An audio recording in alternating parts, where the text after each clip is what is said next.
Bonjour à tous, c'est Prisca. Aujourd'hui à Ducos, je vous amène à la découverte d'un emblème de notre cuisine locale, le boudin créole. Évidemment, il m'inspire déjà une recette, mais ça, c'est pour après. Bonjour Sonia. Bonjour Prisca. Merci de me recevoir au sein de ta fabrique de boudin local. Alors écoute, moi je suis une folle du boudin.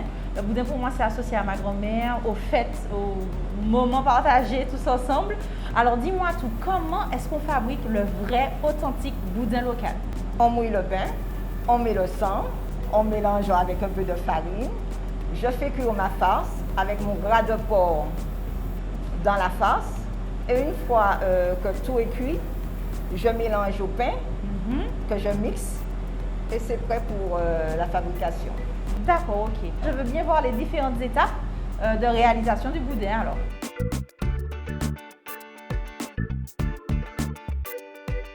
Alors les amis, je m'essaye à la fabrication du boudin. J'espère être à la hauteur de l'équipe.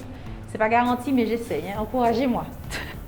Alors, dis-moi tout. Là, tu tiens. Je tiens ici. Oui. Et d'accord. puis tu tournes. Je tourne comme ça. Oui. Non, attends, faut pas trop. Qu'est-ce que j'essaie de faire là en fait? De faire les petits boudins? Voilà. D'accord, ok, j'avais pas compris. Comme ça et tu tournes comme ça. Tu n'as pas besoin de mettre en hauteur. Donc je tiens là pour avoir la bonne taille. Voilà. Et ensuite on tourne. Voilà. Alors Sonia, le boudin il a cuit combien de temps là?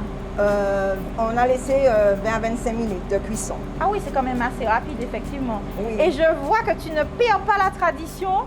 Toutes les aromates sont là, bois d'Inde, piment végétarien. Oui, pour parfumer le boudin. Donc là, ta production, c'est par jour ou par mois, c'est quoi exactement? Étant donné qu'on travaille sur commande, et là en ce moment par rapport au confinement, on fait que 2 livraisons par jour. D'accord. En temps normal, c'était comment? On faisait 3 livraisons. Donc là, l'étape suivante, ça a cuit. Je vois que tu laisses goûter un peu. Ça finit directement dans des boîtes emballées ou quoi? Non, ça va en cellule de refroidissement. Une fois que c'est refroidi, ça atteint sa température à 0 degré, ah, ok. 0,2.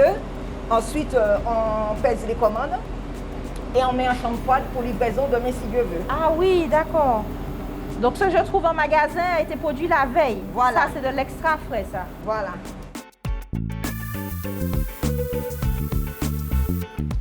Voilà le boudin tout chaud. Merci Sonia, c'est sûr que là tu ne pourrais pas me faire plus plaisir, surtout que j'ai bien travaillé, j'ai travaillé dur. Ah oui. Donc je le mérite. Voilà, tout à fait. Merci vraiment de nous avoir fait partager ton savoir-faire, reçu de ta famille également. Et nous, on va rendre hommage au fameux boudin de Sonia et de sa famille avec une recette inédite en cuisine. Si je vous dis nem de boudin, velouté de pois d'Angole, allez, ne manquez pas ça.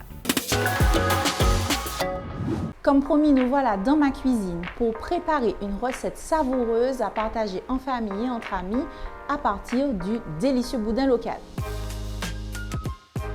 Pour réaliser cette recette, il vous faut bien sûr du boudin rouge local, des pois d'Angole, un bon bouquet garni, thym, persil, oignon pays, du piment végétarien, clou de girofle, sel, poivre, un peu de sucre de canne, de l'oignon, de l'huile d'olive, de la crème liquide et des feuilles de brique. Pour préparer mon velouté de pois d'Angole, rien de plus simple. J'ai ici des pois d'Angole que j'ai préalablement laissé tremper dans un grand volume d'eau vinaigrée pendant une vingtaine de minutes. J'ajoute mon bouquet garni haché, quelques piments végétariens grossièrement écrasés et j'assaisonne avec du sel, du poivre et du clou de girofle. J'apporte un peu de douceur avec du sucre de canne et enfin une cuillère à soupe d'huile d'olive. Je couvre d'eau et direction la cuisson à la cocotte minute, comptez 35 à 45 minutes. Voilà le résultat après cuisson.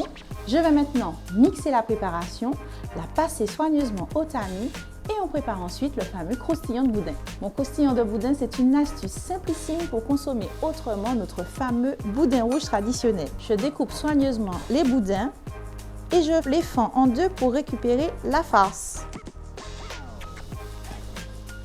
Il n'y a pratiquement rien à rajouter, le boudin local est déjà parfaitement assaisonné. J'y mets quand même ma petite touche perso avec une pincée de clou de girofle. Je viens maintenant garnir mes feuilles de briques pour former des petits nems.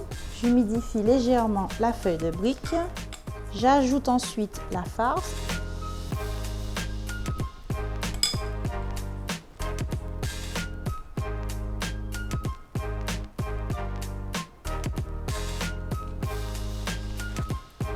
coller les bords à l'huile. Voilà. Un M bien serré. La cuisson est extrêmement rapide, juste quelques minutes sur chaque face à la poêle dans de l'huile bien chaude. Ces croustillants sont un régal pour les papilles et déjà pour le nez. Pendant ce temps, j'ajoute la crème à mon velouté soigneusement mixé et tamisé. Et on mixe encore à chaud. Voilà, le velouté est prêt, il est délicat, parfaitement parfumé. Je le verse directement dans mon bol. Comme un air de fête avec cette recette. Je l'habille de quelques feuilles de persil frais et je termine avec un rappel de clou de girofle. Et avec ceci, vous prendrez bien du boudin. Voilà mes croustillants bien dorés.